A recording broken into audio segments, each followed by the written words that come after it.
Un aéroport. Ambiance à peu près aussi spectrale que celle restituée par un spectacle de patronage. Le vol 69 a été... Le vol... Elle porte un uniforme bleu-gris. Derrière un comptoir surélevé, une femme grisonnante aux traits froids et cireux de bureaucrate intergalactique.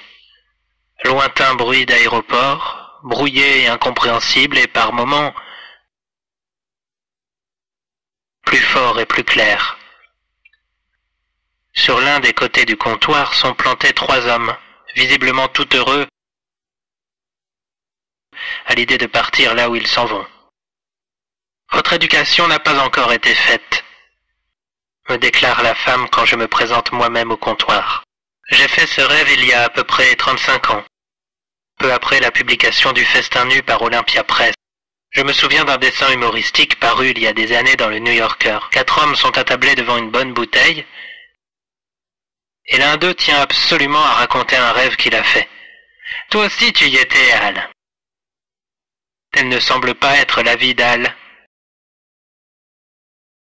Et tu étais un petit chien blanc avec un drôle de... Il lui écraserait volontiers la gueule sur un verre brisé s'il n'était pas lui-même un personnage coincé dans un dessin humoristique du New Yorker. Durant des années, je me suis demandé pourquoi les rêves paraissaient souvent si plats quand on les raconte. Et ce matin, j'ai trouvé la réponse. Comme la plupart des réponses. Tellement simple que tout le monde la connaît. Le rêve conventionnel et avalisé par l'analyste renvoie clairement, ou par d'évidentes associations, à la vie éveillée du rêveur. Aux gens et aux lieux qu'il connaît, à ses désirs, ses souhaits et ses obsessions. Mais si l'on peut évaluer la réalité des choses, ils sont plus réels de par l'impact des scènes, des lieux.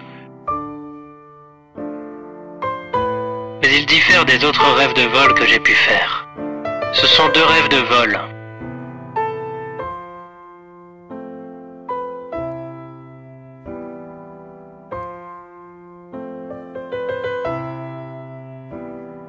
Je trouve une haute falaise ou un immeuble élevé dont je m'élance en sachant que je rêve et que je ne risque pas de tomber et de me tuer.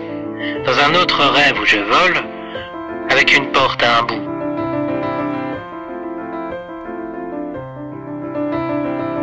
Et au prix d'un certain effort, je réussis à m'élever jusqu'à 5 ou 6 mètres d'altitude.